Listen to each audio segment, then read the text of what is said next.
அரசியல் வேற சார். கட்சிக்குள்ள உட்கட்சிக்குள்ள இருக்கிற செல்வாக்குன்னு இருக்கு. அந்த உட்கட்சிக்குள்ள செல்வாக்கு என்ன நிரூபிச்சீங்க? உன்னால முடியலையே, தோத்து போனீங்க.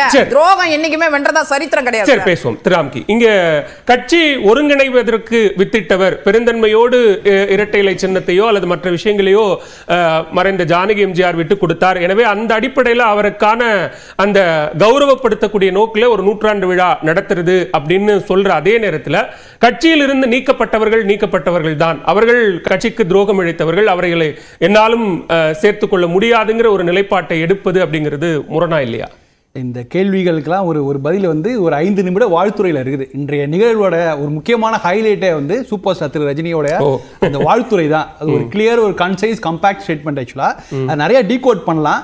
அது எப்படி இப்போ ஒரு சில மாதங்களுக்கு முன்னாடி திமுக மேடையில் முதல்வர் அமர்ந்திருக்க மேடையில் திமுக சீனியர்கள் பற்றி ரஜினி அவர்கள் பேசினதுக்கு இணையான ஒரு ஸ்பீச், ஒரு வாழ்த்துறையை தான் இன்னைக்கு கொடுத்துருக்காருன்னு நினைக்கிறேன். ஒரு சில பாயிண்ட் மட்டும் நான் டீகோட் பண்ணி சொல்றேன். முதல்ல அவர் சொல்றது வந்து அதிமுகவுடைய பிரம்மாஸ்திரம் ரெட்டை இலை அப்படிங்கிறது. இது யாருமே வந்து நிராகரிக்க போதில்லை, எல்லாரும் ஒப்புக்கொள்வார்கள். 89 என்ன நடந்தது, இந்த ரெட்டை இலை இல்லாதனாலதான் அதிமுக ஒரு பெரிய வீழ்ச்சி.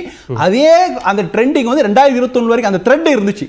ஸோ அதனால தான் அவர் என்ன சொல்றாரு, அந்த அவருடைய வாழ்த்துறையில் ஒரு கம்ப்ளீட்டாக ஒரு ஸ்வாட் அனாலிசிஸ், அவங்களுடைய ஸ்ட்ரென்த் என்ன, வீக்னஸ் என்ன அப்படிங்கிறத வந்து ஒரு வார்த்தைகளை போட்டு அவர் சொல்றாரு. இன்னைக்கு ரெட்டை இலை சின்னம்ங்கிறது மிகப்பெரிய த்ரெட். இன்னைக்கும் அது பறிபோகாதா அப்படிங்கிறதுலாம் ஒரு பேச்சு இன்னைக்கு இருக்கு. ரெண்டாவது, முடிவு எடுப்பது எப்படி அப்படிங்கிறது. இது வந்து ஒரு விஷயம். அதை வந்து அவர் தன்னுடைய வாழ்க்கையிலிருந்து சொல்றாரு. ஜானகி அம்மாள் எடுத்த முடிவு அது ரொம்ப வரலாற்று சிறப்பு மிக்க முடிவு. நம்ம எடுக்கிற முடிவு நம்மை மட்டுமல்ல, நம்மை சார்ந்தவர்களும் சந்தோஷப்படுற மாதிரியான ஒரு விஷயம் இருக்குன்னு. இதுல என்னன்னா, அதே நீ கிளிப்பிஸ் உங்க டிவி லைவ்ல தான் பார்த்தேன். அதை அவர் சொல்லும் போது எடப்பாடி அவர்களுடைய ஃபேஸ் ரியாக்ஷன் காமிச்சிங்க.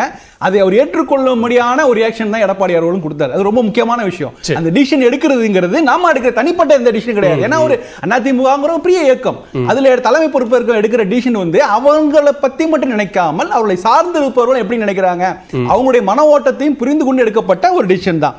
மூணாவது, இந்த போட்டி அரசு 24 நாட்கள் தான் அவங்க வந்து முதல்வராக இருந்தாங்க. அவங்க வந்து தேர்தலை தோல்வியிட்டார்கள். அவர்கள் நினைத்திருந்தால் அதே போட்டி அரசியலை தொடர்ந்து இருக்க முடியும். சோ அப்ப ஒரு பாயிண்ட்ல வந்து ரைட், இதுக்கப்புறம் நம்ம விலகிலாங்கிற ஜானகி ரம்தன் ஒரு முடிவு எடுக்கிறாங்கல்ல, அது எந்த பாயிண்ட், ஒரு நிறைய பெரிய ஜெனரேஷன் கேப். அவங்களுக்கு அப்ப அவங்களுக்கு வயது வந்து 65 வயது. அவருடைய போட்டியாளராக அறியப்பட்ட ஜெயலலிதா அவர்களுக்கு வயது 38. ஒரு பெரிய ஜெனரேஷன் இடைவெளி.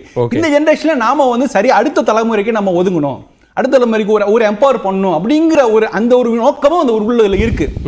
அதுல இருந்து ஆரம்பிச்ச மொமெண்டம் தான். நீங்க அதுல இருந்து தான் அதிமுக வெற்றி. இன்னைக்கும் சில ரெபல் வாய்ஸஸா, புரட்சி குரல்களாக எழக்கூடிய சில குரல்கள் வந்து நீங்க சொல்ற அதே முழக்கத்தை முன்வைக்கிறாங்க. திரு எடப்பாடி பழனிசாமியிடம் நீங்க அப்ப அடுத்த தலைமுறைக்கு வழிவிடுங்க, நீங்க வந்து அப்படியான ஒரு சூழலை உருவாக்குங்க அப்படின்ற முழக்கத்தை இப்போ முன்வைக்கிறாங்க. கரெக்ட். நானும் அந்த பாயிண்ட் தான் வந்தேன். அதாவது உண்மையான அதிமுக ஜெயலலிதா வசம் இருக்கிறது என்பதை முழு மனதாக ஜானகி அவர்கள் அப்போ ஒப்புக்கொண்டு அதை கொண்டு கொடுக்குறாங்க. கிட்டத்தட்ட இன்றைக்கு உண்மையான அதிமுக எடப்பாடி அவர்கள் வசம் தான் இருக்கிறது. நீங்க வந்து வேறு விதமான விஷயம் ஸ்டார்ட் பண்றதுல அதிமுகவை மீட்பு குழு அப்படிலாம் ஆரம்பிச்சு பண்ண வேண்டிய அவசியமே இல்லை இன்னைக்கு. சோ முழுக்க அதிமுக எடப்பாடி அவர்கள் தான் இருக்கு. அதுல எந்த மாற்றம் இல்ல. இந்த கிரைசிஸ் ஜெயலலிதாவுக்கு இருந்தது. அவர்களை ஏற்றுக்கொள்ள எம்ஜிஆர் காலத்திலே அவர் ஏற்றுக்கொள்ளப்படாத ஒரு தனித்து விடப்பட்டவர் தான். அவர் பொய்ச்சாளர் பதவியிலிருந்து பல முறை அவர் நீக்கப்பட்டிருந்தார். ஆனா அதற்கு வந்து அவருக்கு வந்து அடிமட்ட தொண்டர்கள் மத்தியில் பெரிய ஆதரவு வந்தது. ஜெயலலிதா அவர்கள் பற்றி ஒரு புத்தகம் நினைச்சு நான் போகும்போது மலையாளத்தில் ஒரு சாதாரண தொண்டர் தம்பி பாலவேலாயுதம்னு சொல்லிட்டு அவர்கிட்ட நான் போய் கேட்கிறேன், இந்த கேள்விதான், எப்படி அவர்கள் ஜெயலலிதாவுக்கு ஆதரவு வந்தது எம்ஜிஆர் காலத்திலே அப்படின்னா, எம்ஜிஆர் பொதுச்செயலாளர் பதவியிலிருந்து ஜெயலலிதா அவர்கள் நீக்கப்பட்ட போது சாதாரண அடிமன்ற தொடர் வந்து எம்ஜிஆர் கடிதம். எம்ஜிஆர் எவ்வளவு பெரிய ஆளு, அவர் தான் பார்ட்டியோடைய ஒரு ஃபவுண்டர். ஆக்சுவலா அவருக்கு எழுதுறாங்க, நீங்க வந்து பொய்ச்சல் பதவியிலிருந்து அவர் நீக்கி இருக்க கூடாது. அந்த லெட்டர்ஸ்ல என்கிட்ட காமிச்சார். சோ அந்த காலகட்டத்திலே நாங்க ஜெயலலிதா பின்னாடி அணிவகுத்து இருந்தோம். சோ அதுதான் படிப்படியா கிராஜுவலா இருந்துச்சு. நிச்சயமா ஜானகி அவர்கள் அரசியலுக்கு வந்தது ஒரு விபத்து தான். அது சில பேருடைய தூண்டுதல்னால், சில பேருடைய ஒரு தனிப்பட்ட பலனால அவங்க வந்தாங்க. அதை சரியா புரிந்துக்கிட்டாங்க. அந்த 5 வருட இடைவெளி இருக்கு பாருங்களா, 84ல இருந்து 89 வரைக்குமான 5 ஆண்டுகள்ல அதிமுக பெரிய செட்பேக். அது காரணம் வந்து ஜானகி அவர்கள் அந்த அரசியல் இடைப்பட்ட காலத்தில் அப்படி ஒரு பிளவு ஏற்படும் போது அதே பெருந்தன்மையோடு தானே திரு ஓ பன்னீர்செல்வம் இணைந்தார். அதன் மூலமாகத்தானே இரட்டை இலை மீண்டும் கிடைத்தது. திரு எடப்பாடி பழனிசாமியிடம் இன்றைக்கு எல்லாம் இருக்கு அப்படின்னா அப்ப அந்த பெருந்தன்மை அப்போதும் பயன்பட்டதுன்னு தானே அர்த்தம். இல்ல நம்ம அதை பார்க்கலாம். ஆனா நீங்க வந்து அதாவது ஒரு லெகசி பார்க்கும்போது நீங்க எம்ஜிஆர் அவருடைய லெகசி வந்து ஜெயலலிதாக்கு இல்ல, ஜெயலலிதா லெகசி இன்னைக்கு எடப்பாடி அவர்களுக்கும், அதாவது லீடர்ஷிப் ஸ்டைல் கொஞ்சம் டிஃபர் ஆயிட்டே இருக்குது. சரி, நான் ஒரே ஒரு பாயிண்ட் மட்டும் சொல்றேன். இந்த புரட்சி தலைவி ஜெயலலிதாவால் செய்ய முடியாத இல்ல செய்ய நினைக்காத ஒரு விஷயம் தான் இன்னைக்கு ஜானகி அவர்களுக்கு ஒரு நினைவேந்தல் விழா எடுக்கிறதுங்கிறது. ஜெயலலிதாவுக்கு நடந்தது இல்ல, இன்னைக்கு எடப்பாடி செய்கிறார் அப்படின்னா அவரை தாழ்ந்து அவருடைய லீடர்ஷிப் வித்தியாசமா இருக்குது. அதை ஏற்றுக்கொண்டு இன்றைக்கான அரசியல் சூழல் இப்படி மாறி இருக்குது அப்படின்னு அணிதிரள வேண்டியது எடப்பாடிக்கு எதிரான இருக்கிறவர்களுடைய அவங்க மனதில் ஒரு மாற்றம் வரணும். தொடர்ந்து எடப்பாடியை நீங்க வந்து ஒரு அவங்களுக்கு எதிரான ஒரு எதிர்மறை தாக்குதல் தான் அது அவருடைய அந்த டெட்லாக் சிச்சுவேஷன் நீடிக்கிறதுக்கு காரணம். அந்த சூழல் மாறினாலே மற்றதெல்லாம் வரும். ஓகே, அது ஒரு முக்கியமான புள்ளியை தொட்டிருக்கீங்க. நான் திரு சிவசங்கர் கிட்ட கேட்கிறேன். ஒரு எதிர்ப்பு மனநிலையில் இருப்பவர்களை அரவணைத்துக் கொள்வது அல்லது அவர்களுடைய மனப்போக்க மாற்றுறது அப்படிங்கிற அடிப்படையில முன்னெடுக்கப்பட்ட ஒரு விழா அப்படிங்கிறாரு. அதை அப்படி பார்க்கணுமா? இல்ல நீங்க பேசும்போதும் சரி, லெலின் சார் எல்லாமே அணின்றீங்க. அந்த மாதிரி அணி எதுவும் யாருமே சொல்லல. எல்லாரும் சட்டப்பூர்வமாகவும் சட்டப்பூர்வமாகவும் அதிகாரப்பூர்வமாகவும் பிளவுன்னு சொல்றாரு. அந்த மாதிரி பிளவுகளோ அணிகளோ எதுவும் கிடையாது. தனி நபர்கள் அவர்களுடைய சுயநலத்துக்காக அங்கொன்றும் இங்கொன்றுமா உட்கார்ந்துக்கிட்டு மீட்பு குழுன்னு சொல்றதோ இல்ல எதிர்க்க போறோம் ஒன்றிணைக்க போறோம்னு சொல்றதோ நடந்துட்டு இருக்கே தவிர அவர்களை தவிர்த்த அத்தனை பேரும் கட்சியில இணையலாம் நாங்க மீண்டும் மீண்டும் சொல்லிட்டோம். எல்லாருமே வந்து இணைஞ்சிட்டாங்க. இன்னைக்கு வந்து நீங்க சொல்ற மாதிரி எதிர்ப்பு மனநிலை அதிமுகவுக்காக எதிர்ப்பு மனநிலை அதிமுக தொண்டன் கிடையாது. நீங்க இந்த தமிழ்நாட்டில் இருக்க எந்த கட்சியை கேட்டாலும் அதிமுக இருக்கணும்னு சொல்லுவாங்க. அதிமுக இருக்கிற வரைக்கும் தான் இந்த தமிழ்நாட்டு மக்களுக்கு நல்லதுன்னு. அதனால எதிர்ப்புன்றது ஒண்ணுமே கிடையாது சார். மீண்டும் மீண்டும் அதிமுக பலவீனப்படுத்தணும்ன்ற நோக்கத்துல இருக்க தீய சக்திகள் தான் எங்களை வந்து பிளவு அணின்றத ஊடகத்துல உட்கார்ந்து பேசிட்டு இருக்காங்க தவிர நீங்க யதார்த்தத்தோடு கட்டமைப்பு அதிமுக களத்துல யாரை எதிர்த்து அரசியல் செய்கிறதோ, பிரதானமா எதிர்த்து அரசியல் செய்கிறதோ திமுக, அவங்களே அதிமுக மீண்டு வரணும் அப்படின்னு திமுகவே சொல்லுது. நீங்க அது அரசியலுக்காகவே வச்சுக்கோங்க. திமுகவே சொல்லுது. அப்ப என்னன்னா இங்க ஒரு அரசியல் ரீதியாக நீங்க சொல்ற அந்த அரசியல் அதிகாரம் உட்கட்சி இது வேற, அதிகாரம் வேற. ஒரு அரசியல் அதிகாரம் அப்படிங்கிற அடிப்படையில் ஒரு தொடர் தோல்விகள் கிடைக்குது. ஏதோ ஒரு எதிர்ப்பு அல்லது எதிர்ப்பு மனநிலை என்ற ஒன்று இருக்கு அப்படின்னா அந்த மனநிலையை சரி செய்யக்கூடியதற்கு என்னெல்லாம் பண்ணணுமோ அதுல இதுவும் ஒன்று அப்படின்னு பார்க்க கூடாதா? இல்லன்றனே நான் சொன்னேன். இல்ல அந்த மாதிரி ஒரு நிலையே இல்ல சார். நீங்க இப்ப எங்களுக்கு எதிர்ப்பு மனநிலைனா எங்க கிட்ட இருக்க மாவட்ட செயலாளர்கள்ல எத்தனை மாவட்ட செயலர் அவங்க கிட்ட இருக்காங்க சொல்லுங்க. கட்சி கேடர்ஸ் தானே முடிவு பண்ணுவாங்க. ஒரு பிளவோ அணியோ இருக்குன்னா ஒரு கட்சியில அந்த கேடர்ஸ் பாதி பாதியா பிரிஞ்சிருக்கணும். இப்ப 66 எம்எல்ஏனா ஒரு 30 எம்எல்ஏ அவங்க கிட்ட இருக்கணும். இல்ல பாதி எம்எல்ஏ கிட்ட. எத்தனை எம்எல்ஏ இருக்காங்க, எத்தனை தலைமை கழக நிர்வாகி இருக்காங்க, எத்தனை பொதுக்குழு உறுப்பினர், எதுவுமே இல்லாம தனி நபர்கள் சார். ஒரு தனி நபர்கள் முழுக்க முழுக்க எடப்பாடியாரை பலவீனப்படுத்தணும், அவரை கொச்சைப்படுத்தணும். தனி நபர்கள் ஊடகத்தில் உட்கார்ந்து பேசிட்டா அது பிளவாயிடுமா? அது அணி ஆயிடுமா? சட்ட போராட்டத்திலும் வெற்றி பெற்றிருக்கோம், மக்கள் மன்றத்திலும் வெற்றி பெற்றிருக்கோம், எலெக்ஷனை எதிர்கொண்டிருக்கோம், எத்தனை எலெக்ஷனை பார்த்துட்டோம். தொடர்ந்து அந்த தொடர் தோல்விகளை தான் அவர் சுட்டிக்காட்டுறாரு.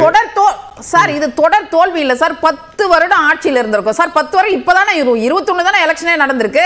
24 எங்களுக்கு பிரதமர் வேட்பாளர் கிடையாது. பர்சன்டேஜ் கூடுதலா தான் இருக்கு.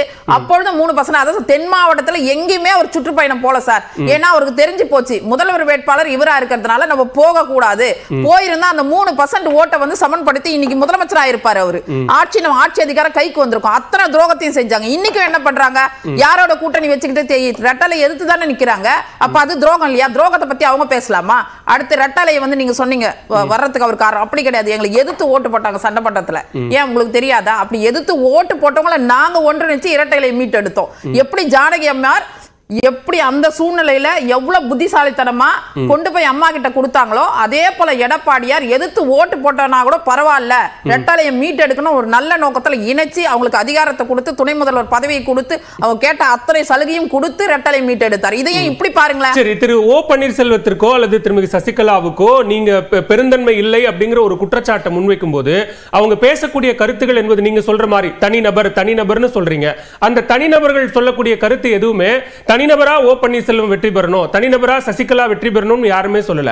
அதிமுக வெற்றி பெறணும், அதிமுக மீண்டும் ஆட்சிக்கு வரணும் அப்படிங்கிற முழக்கத்தை தானே வைக்கிறாங்க.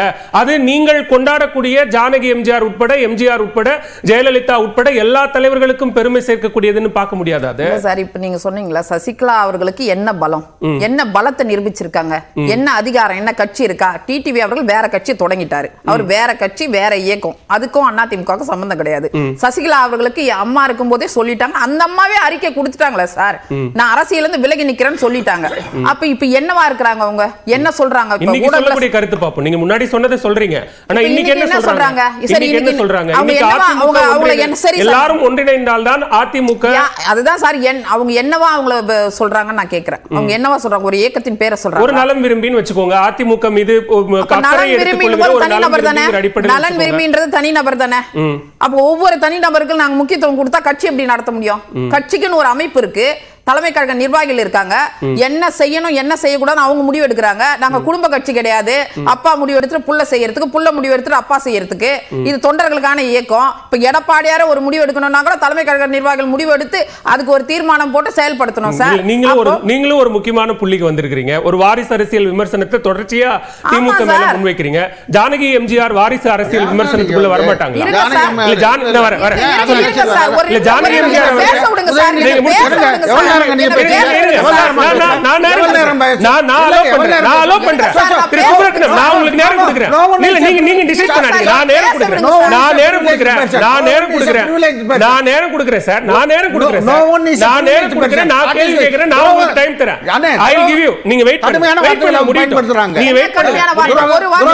உங்க சுற்றுக்கு வரும்போது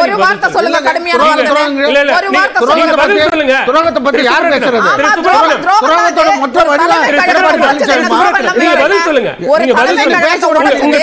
உங்க சுற்றுக்கு வர நீங்க பதில் சொல்லுங்க. நான் உங்களுக்கு கேள்வி வச்சிருக்கேன், பதில் வாங்கிட்டு வரேன்.